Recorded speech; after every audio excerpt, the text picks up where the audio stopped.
صدیوں پرانی بات ہے، ایک گاؤں پہاڑ کے دامن میں آباد تھا۔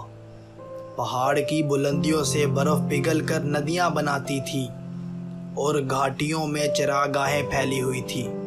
اسی گاؤں میں ایک یتیم لڑکا رہتا تھا جس کا نام جمیل تھا۔ اس کے والد ایک چرواہے تھے جو جوانی ہی میں وفات پا گئے۔ جمیل اپنی ماں کے ساتھ رہتا اور باپ کی چھوڑی ہوئی چند بکریوں کو چرا کر پیٹ پالتا۔ اس کی ماں اکثر کہتی، بیٹا یہ بکریاں ہی ہمارا سہارا ہیں، ان کا خیال رکھنا، یہ ہمارا رزق ہے۔ جمیل بچپن سے ہی کچھ الگ سا تھا۔ وہ بکریوں سے باتیں کرتا، ہوا کے جھونکوں سے سرگوشیاں کرتا اور پہاڑوں کو دیکھ کر سوچوں میں ڈوب جاتا۔ گاؤں والے اسے روز دیکھتے، کوئی اس کی تعریف کرتا تو کوئی مذاق اڑاتا۔ کچھ بوڑھے لوگ کہتے، یہ لڑکا عام نہیں ہے، اس کی آنکھوں میں روشنی ہے۔ کچھ نوجوان ہنستے، پاگل ہے، بکریوں سے باتیں کرتا ہے، پتھروں سے لکیریں بناتا ہے۔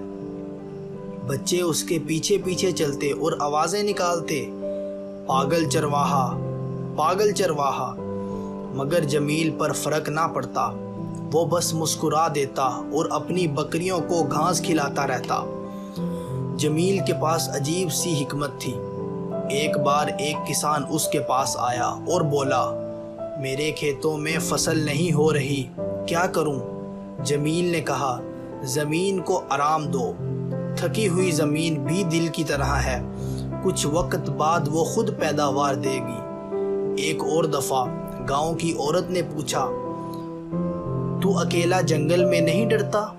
وہ مسکرا کر بولا، جس کے دل میں سچائی ہو اسے جنگل کے درندے بھی نقصان نہیں دیتے۔ یہ سن کر کچھ لوگ متاثر ہوئے، لیکن پھر بھی اکثر اسے پاگل کہہ دیتے۔ پھر ایک سال گاؤں پر قحط پڑ گیا، نہ بادل برسے، ندیاں خشک ہونے لگی، کھیت جلنے لگے، گاؤں والے بھوک سے تڑپنے لگے۔ وہ سب جمیل کے پاس آئے اور طنزیہ انداز میں بولے، اے پاگل چرواہے، تو ہر وقت پہاڑوں اور بکریوں سے باتیں کرتا ہے، اب اپنی عقل سے قحط دور کر دکھا۔ جمیل نے گہری سانس لی اور کہا، کل سورج نکلنے سے پہلے میرے ساتھ پہاڑ کی چوٹی پر چلنا، اللہ کی نشانی تمہیں دکھاؤں گا۔ اگلے دن جب سورج کی پہلی کرن نکلی تو سب گاؤں والے جمیل کے ساتھ چوٹی پر پہنچے۔ وہاں انہوں نے حیرت سے دیکھا کہ ایک جگہ زمین پھٹ گئی تھی اور وہاں سے پانی کا چشمہ نکل رہا تھا۔ چشمے کے گرد ہریالی چھا گئی تھی۔ جمیل بولا، یہ اللہ کی رحمت ہے، اپنی زمینوں کو اس پانی سے زندہ کرو۔ لوگوں نے شور مچا دیا، کچھ بولے، یہ اللہ کا ولی ہے، اس کی دعاؤں سے چشمہ نکلا۔ کچھ نے کہا، یہ سب اتفاق ہے، یہ پھر بھی پاگل ہے۔ اسی رات جمیل کو ایک خواب آیا۔ اس نے دیکھا کہ پہاڑ کے اندر ایک سنہری دروازہ ہے، دروازے کے پیچھے ایک بزرگ کھڑے ہیں۔ وہ بولے، بیٹا لوگ تجھے پاگل کہیں یا عقل مند، حقیقت صرف اللہ جانتا ہے۔ کل اس دروازے کے پاس جانا، تجھے وہ ملے گا جو تمہارے صبر کی قیمت ہے۔ صبح جمیل پہاڑ کے اندر گیا اور واقعی ایک پرانا دروازہ ملا۔ اس کے پیچھے ایک غار تھی جس میں سونے کے سکوں اور ہیرے جواہرات سے بھرا ایک بڑا تھیلا رکھا تھا۔ جمیل نے وہ تھیلا اٹھایا لیکن اسے گاؤں لے جا کر فخر نہ کیا۔ اس نے اپنی ماں کے قدموں میں رکھ دیا اور کہا، اماں یہ سب تمہاری خدمت اور دعاؤں کا صلہ ہے۔ ماں کی آنکھوں میں آنسو آ گئے۔ اس نے کہا، بیٹا یہی تمہاری اصل دولت ہے کہ تم شکر گزار اور نیک ہو۔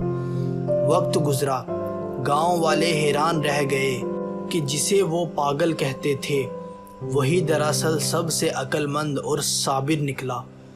کچھ لوگوں نے توبہ کی اور کہا، ہم نے اس چرواہے کو نہ پہچانا، مگر کچھ لوگ آخر تک ہٹ دھرمی پر قائم رہے۔ جمیل ہمیشہ کہتا رہا، دنیا کے لوگ چاہے تمہیں پاگل کہیں یا عقل مند، اصل فیصلہ صرف وقت اور اللہ کرتا ہے۔ یہ قصہ ہمیں سکھاتا ہے کہ نیکی کرنے والا انسان تعریف یا مذاق سے نہیں بدلتا۔ صبر اور خدمت کبھی ضائع نہیں ہوتے، اور جو شخص دنیا کے نزدیک پاگل ہو وہی اللہ کے نزدیک سب سے عقل مند ہو سکتا ہے۔